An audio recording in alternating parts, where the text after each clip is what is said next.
ಸಿದ್ದರಾಮಯ್ಯನವರು ಒಂದು ಅತಿರೇಕದ ಪರಿಣಾಮ. ಈಗ ಪಶ್ಚಿಮ ಬಂಗಾಳದಾಗ ಏನಾಯಿತು, ಮಮತಾ ಬ್ಯಾನರ್ಜಿದು ಇಡೀ ಒಂದು ವೇಳೆ ಇನ್ನೊಮ್ಮೆ ಮಮತಾ ಬ್ಯಾನರ್ಜಿ ಮುಖ್ಯಮಂತ್ರಿ ಆಗಿದ್ದರೆ ಅದು ಬಾಂಗ್ಲಾದೇಶದ ಭಾಗ ಆಗ್ತಿತ್ತು. ಅಂದರೆ ಅಷ್ಟು ದೇಶದ್ರೋಹಿ ಚಟುವಟಿಕೆಗಳು, ಒಂದು ತುಷ್ಟೀಕರಣ ಮತ್ತು ಹಿಂದೂಗಳ ಮೇಲೆ ಅತ್ಯಾಚಾರ, ಮಹಿಳೆಯರ ಮೇಲೆ ಅತ್ಯಾಚಾರ. ನೋಡ್ರಿ, ಒಬ್ಬ ಮಗಳನ್ನು ಅತ್ಯಾಚಾರ ಮಾಡಿದ್ದಕ್ಕೆ ಇವತ್ತು MLA ಆಗಬೇಕಾಯ್ತು. ಅಂದ್ರೆ ಆ ರೀತಿ ಕರ್ನಾಟಕ ನಡೆದಿದೆ. ಇವರು ಸಿದ್ದರಾಮಯ್ಯನವ್ರದ್ದು ಅತಿ ಆಯಿತು ನೋಡಿ. ಎಷ್ಟೋ ಹಿಂದೂ ಕಾರ್ಯಕರ್ತರಿಗೂ ಗೋ ರಕ್ಷಣೆ ಸಲುವಾಗಿ ಅವ್ರದ್ದು ಹತ್ಯೆಗಳಾಗ್ಯಾವ ಮತ್ತು ಎಷ್ಟೋ ಸಲ ಅವ್ರ ಮ್ಯಾಗೂ ದಾಖಲೆಗಳಾಗ್ಯಾವ. ಅವ್ರೂ ಸಹ ಸಮಾನ. ನೀನು ಜಾತ್ಯತೀತ ಇತ್ತಂದ್ರೆ ಎಲ್ಲರನ್ನೂ ನೋಡ್ಬೇಕಲ್ಲ. ಒಂದೇ ವರ್ಗದ ಕೆಲವೊಂದು ಕಲ್ಲು, ಯಾರು ನಮ್ಮ ಕೇಂದ್ರ ಸಚಿವರ ಕಾರಿನ ಮೇಲೆ ಕಲ್ಲು ಹೋಗೋದಂಥದ್ದು, ಗುಂಡಾಗಿರಿ ಮಾಡೋದು. ಇವತ್ತು KG ಹಳ್ಳಿ DG ಹಳ್ಳಿಯಲ್ಲಿ ಪೊಲೀಸ್ ಸ್ಟೇಷನ್ಗೆ ಬೆಂಕಿ ಹಚ್ಚೋದವರು, ಹುಬ್ಬಳ್ಳಿಯಲ್ಲಿ ಪೊಲೀಸ್ ಸ್ಟೇಷನ್ ಬೆಂಕಿ ಹಚ್ಚಿ, ಇಂಥವ್ರನ್ನೆಲ್ಲ ನೀವು ಬಿಟ್ಕೊತ ಹೋದರೆ ಕರ್ನಾಟಕದಲ್ಲಿ ಅರಾಜಕತೆ ಆಗ್ತದೆ. ಮುಂದೆ 2028ಕ್ಕೆ ನಿಮ್ಮನ್ನ ಕಾಂಗ್ರೆಸ್ಸಿನ ಬುಡ ಸಹಿತ ಜನ ಕಿತ್ತೋಗಿತ್ತಾರೆ. ಪ್ರೋತ್ಸಾಹ ಕೊಟ್ಟ ನೋಡಿರಿ. ಈಗೆಲ್ಲ ನೀವು ಕೇಸ್ ತಗೋತ ಹೋದರೆ ಇದನ್ನು ನೋಡಿರಿ, ಈಗ ಅದನ್ನು ಕೋರ್ಟ್ನಾಗ ಚಾಲೆಂಜ್ ಮಾಡ್ತಾರೆ. ಇಂಥ ಪ್ರಕರಣಗಳಲ್ಲೆಲ್ಲ ಹೆಂಗೆ ಬೇಕಾದಂಗೆ ನಾವು ಬೇಜವಾಬ್ದಾರಿ ತಗೊಳಕ್ಕಾಗೋದಿಲ್ಲ. ನ್ಯಾಯಾಲಯ ಅನ್ನೋದು ಒಂದು ಐತಿ ದೇಶನಾಗ. ಎಷ್ಟೋ ಪ್ರಕರಣಗಳು ತೊಗೊಂಡಿದ್ದು ಮತ್ತು ವಾಪಸ್ ಸುಪ್ರೀಂ ಕೋರ್ಟ್ ತನಕ ಅವನ್ನ ಇದು ಮಾಡ್ಯಾರ, ಇದು ಮಾಡ್ಬೇಕಂತೇಳಿ. ವಿರೋಧ ಪಕ್ಷ ಸಂಪೂರ್ಣ BJP ಒಳಗಂತರೂ ನಾಯಕತ್ವದ ದೊಡ್ಡ ಕೊರತೆ ಆಗೈತಿ. ಅವ್ರು ಬರೀ ಯಾಕಂದರೆ ಈ ವಿಜೇಂದ್ರಗೆ ಈ ಸರ್ಕಾರ ವಿರುದ್ಧ ಜೋರಾಗಿ ಮಾತಾಡೋದು ಧ್ವನಿ ಇಲ್ಲ. ಯಾಕಂದರೆ 108 ಭ್ರಷ್ಟಾಚಾರ ಆರೋಪ ಅದಾವೆ ವಿಜೇಂದ್ರ ಮೇಲೂ ಅದಾವು. ಅವ್ರ ತಂದೆ ಸಹಿ ಡೂಪ್ಲಿಕೇಟ್ ಮಾಡಿದ ಸಹಿನೂ ಅದಾವು. ಇವತ್ತೇನೋ ವೀಕ್ಷಕರು ಬಂದಾರ್ತು BJP ಅವರು. ಮತ್ತು ಇವನ್ನೇ ಮುಂದೆ ಇದೇ ಕುಟುಂಬ ಮುಂದುವರ್ಸೋದಂದ್ರೆ BJPದು ಒಂದು 4 ಸ್ವಾಮಿಗಳನ್ನ ಹಿಡಿದಾರೆ. ಅವರಿದ್ರೆ ಹೋಗಿ ಯಡಿಯೂರಪ್ಪ ಯಾವ ಕರಿತಾನೆ ಹೋಗಿ ತಲೆ ಮ್ಯಾಗ ಕೈ ಇಡ್ತಾರೆ. ಅವ್ರ ಕಡೆಯಿಂದ ಪ್ರೈಮ್ ಮಿನಿಸ್ಟ್ರಿಗೆ ಅಮಿತ್ ಶಾ ಫೋನ್ ಮಾಡಿಸ್ತಾರೆ. ಒಂದು ವೇಳೆ ವಿಜೇಂದ್ರ ತೆಗೆದ್ರೆ ಹುಷಾರ್, ನಾವು ಲಿಂಗಾಯತರ ವಿರುದ್ಧ ಮಾಡ್ತೀವಿ. ಈ ಸ್ವಾಮಿಗಳ ಮಾತು ಕೇಳಿ ಯಾರು ರಾಜಕೀಯ ಮಾಡ್ತಾರೆ?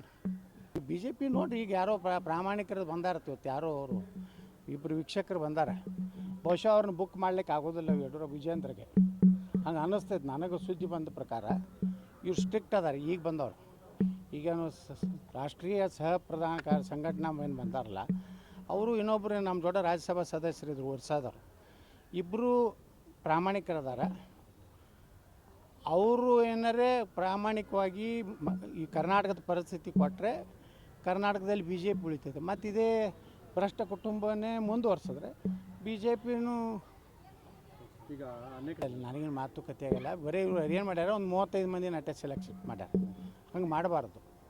ಈಗಿರುವಂಥ ಎಲ್ಲ ಹಾಲಿ ಶಾಸಕರನ್ನ, ಹಾಲಿ ಸಂಸದರನ್ನ ಮತ್ತು ಮುಂದಿನ ದಿವಸಗಳಲ್ಲಿ ಬಹುತೇಕವಾಗಿ ಮಾಜಿ ಇದ್ದವ್ರನ್ನ ಹೆಚ್ಚು ಕಡಿಮೆ ಒಂದು 70% ಅವರಿಗೆ ಕೊಡ್ತಿರ್ತಾರೆ ಟಿಕೆಟ್ ಅಂತ ಎಲ್ಲ ಅಭಿಪ್ರಾಯ, ಕಾರ್ಯಕರ್ತರ ಅಭಿಪ್ರಾಯ ತೊಗೋಬೇಕು, ಸರ್ವೆ ಮಾಡಬೇಕು. ಅಲ್ಲಿ ಯಾರ ಏನು ಅವರು ರಾಜ್ಯ ಏನು ಪದಾಧಿಕಾರಿಗಳು ಅದಾರಲ್ಲ, ಅವರೆಲ್ಲ ಅವ್ನ ಚಮಚಗಳು ಅದಾರ. ಆ ಚಮಚಗಳು ಪ್ರೀತಮ್ ಗೌಡ, ಆ ರಾಜೀವ, ಮತ್ತು ಅಮ್ಮೇಶ್ ಗೌಡ, ರುದ್ರೇಶ, ಇವ್ರು ಏನು ಹೇಳೋರು? ಅವ್ರ ಪರನೇ ಹೇಳಬೇಕಲ್ಲ. ಇವಕ್ಕೆ ಎಂದೂ ಪ್ರಧಾನ ಕಾರ್ಯದರ್ಶಿ ಆಗಲಾರ್ದಂತೂ ಮಾಡ್ಕೊಂಡು ಕೂತಾನವ. ಅವು ಒಂದರೆ ಅದಾರೆ ಅವು ಮುಖದ ಮ್ಯಾಗ. ಇವ್ರು ಪಕ್ಷ ಕಟ್ಟೋರತ್ತ ಅನ್ನಿಸ್ತೈತೆ. ಅವ ಯಾವ ಸರ್ನೂ ತಳ್ಳಳ್ಳಿ ಅತ್ತ ಎಲ್ಲದು ಅವನ ವ್ಯವಸ್ಥೆ ವಿಜೇಂದ್ರಗೆ ಅಂಥವ್ನು ತೊಗೊಂಡು ಪಾರ್ಟಿ ಕಟ್ಲಾಕ ಏನು ಮಾಡ್ಲಕತ್ತಾನೆ. BJPನ ಹಾಳು ಮಾಡ. ಅಲ್ಲಿ ಮೋದಿಯವರು ಹಗಲ ರಾತ್ರಿ ದುಡಿತಾರೆ. ಇಲ್ಲಿ ಕರ್ನಾಟಕಕ್ಕೆ ತುಡುಗರು ಕಾಯಕ್ಕೆ ಕೊಟ್ಟಾರೆ. ಏನು ಮಾಡೋದು? ಮೋದಿಯವರು ಪ್ರಧಾನಮಂತ್ರಿ ಬಗ್ಗೆ ಮಾತಾಡೋ ನೈತಿಕತೆ ಇಲ್ಲ. ಪ್ರಧಾನಮಂತ್ರಿ ಇಡೀ ತನ್ನ ಜೀವನಾನೇ ದೇಶಕ್ಕೆ ಕೊಟ್ಟಂಥ ಪ್ರಧಾನಮಂತ್ರಿಗಳದಾರ. ಈ ಪಾಕ್ಲೇಟ್ ಕೊಡುವಂಥದ್ದು ಏನಿಲ್ಲ. ಚಾಕ್ಲೇಟ್ ಕೊಟ್ಟಿದ್ದರಿಂದ ನಮ್ಮ ದೇಶದ ಒಂದು ಪ್ರಾಡಕ್ಟು ಜಗತ್ತಿಗೆ ಗುರ್ತಾಯಿತು. ಅಂದ್ರೆ ಭಾರತನಾಗೂ ಇಂಥ ಒಂದು ಚಾಕ್ಲೇಟ್ ತಯಾರು ಮಾಡ್ತಾರಪ್ಪ. ಮತ್ತು ಅವರು ಇಟ್ಲಿ ಪ್ರಧಾನಮಂತ್ರಿನೇ ಅಪ್ರಿಷಿಯೇಟ್ ಮಾಡ್ಯಾರಲ್ಲ, ಪರಿಶ್ರಮಿ ಪ್ರಧಾನಮಂತ್ರಿ ಅಂತೇಳಿ ಬಿರುದು ಕೊಟ್ಟಾರ. ಯಾರು? ಇಟ್ಲಿ ಪ್ರಧಾನಮಂತ್ರಿ. ಹಾರ್ಡ್ ವರ್ಕ್, ಪರಿಶ್ರಮ ಅನ್ನುವಂಥದ್ದಕ್ಕೆ ಯಾವುದೋ ಒಂದು ಸಂಸ್ಕೃತಿ ವರ್ಡ್ ಉಪಯೋಗ ಮಾಡಿ ಅದನ್ನು ಹಾರ್ಡ್ ವರ್ಕ್ ಅಂತ ಹೇಳ್ತಾರೆ. ಒಬ್ಬ ದೇಶದ ನೋಡ್ರಿ, ನಿನ್ನೆ ಶರದ್ ಪವಾರ್ ಹೇಳ್ಯಾರ. ಶರದ್ ಪವಾರ್ ವಿದೇಶದ ಪ್ರಧಾನಮಂತ್ರಿ ಹೋಗಿದ್ದನ್ನು ನಾವು ಅಪಮಾನ ಮಾಡಬಾರ್ದು, ಅವ್ರ ದೇಶಕ್ಕೆ ಒಳ್ಳೇದಾಗೋದಕ್ಕೆ. ಅವರೇನು ನೋಡ್ರಪ್ಪ, ನಮ್ಮ ಮೋದಿಯವ್ರಿಗೆ ಏನು ಕುಡಿ ಚಟ ಇಲ್ಲ, ತಿನ್ನು ಚಟ ಇಲ್ಲ, ಯಾವುದೂ ಇಲ್ಲ. ಅವ್ರು ಎದಕ್ಕೆ ಹೋಗ್ತಾರೆ? ದೇಶದ ಸಲುವಾಗಿ. ಇವತ್ತು ಬ್ರೆಜಿಲ್ಗೆ ಹೋದರು. ಅಲ್ಲಿ ಹೋದರೆ ಒಂದೊಂದು ದೇಶಕ್ಕೆ ಹೋದರೆ ಒಂದೊಂದು ದೇಶಕ್ಕೆ ತೊಗೊಂಡು ಬರ್ತಾರೆ. ಯಾರು? ರಾಜರಾಜ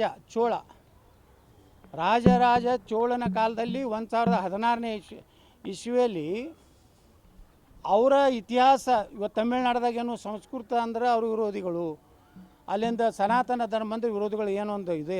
ಆ ರಾಜ ಚೋಳ ಏನಿದ್ದ ಅವನದು ಇದು ಎಲ್ಲಿ ತನಕ ಇತ್ತು, ಕಾಂಬೋಡಿಯಾ ತನಕ ಇತ್ತು ಅವನದು ರಾಜ್ಯ. ಅವ್ರ ಇತಿಹಾಸ ಇರಲಿಲ್ಲ. ಇವತ್ತು ಇತಿಹಾಸಕ್ಕೆ ಮೋದಿಯವರು ಹೋಗಿದ್ದರಿಂದ ಅವನ್ನೆಲ್ಲ ನಮ್ಮ ಪ್ರಧಾನಮಂತ್ರಿಗಳು ಕೊಟ್ಟಾರೆ. ಅಂದರೆ ಚೋಳ ಡೈನಾಸ್ಟಿ ಏನಿತ್ತಲ್ಲ ಭಾರತದಲ್ಲಿ, ಅವರು ಅವಾಗ ವಿದೇಶದ ವ್ಯಾಪಾರ ಮಾಡ್ತಿದ್ರು.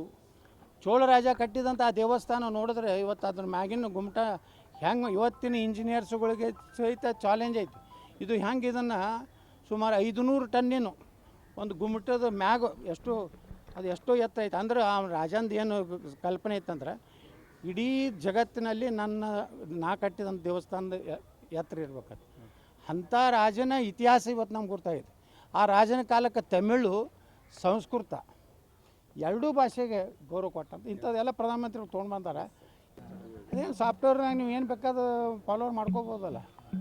ನಿಮ್ಮ ಕೈಗೆ ಇರ್ತೈತೆ, ನೀವೇ ಮಾಡ್ಕೋಬೋದು. ಅದಕ್ಕೇನು ಕಾಕ್ರೋಚ್ ಪಾರ್ಟಿದು ಏನೈತಲ್ಲ, ವ್ಯವಸ್ಥಿತವಾಗಿ ಭಾರತವನ್ನು ಅತಂತ್ರ ಮಾಡೋದು, ಪ್ರಧಾನಮಂತ್ರಿಗಳನ್ನು ಇಳಿಸ್ಬೇಕು. ಭಾರತ ಜಗತ್ತಿನ ಶಕ್ತಿಶಾಲಿ ರಾಷ್ಟ್ರ ಆಗ್ಲಾಕತ್ತೈತಲ್ಲ, ಇವ್ರು ತಿಳ್ಕೋದಾಗಲಾಗೈತಿ.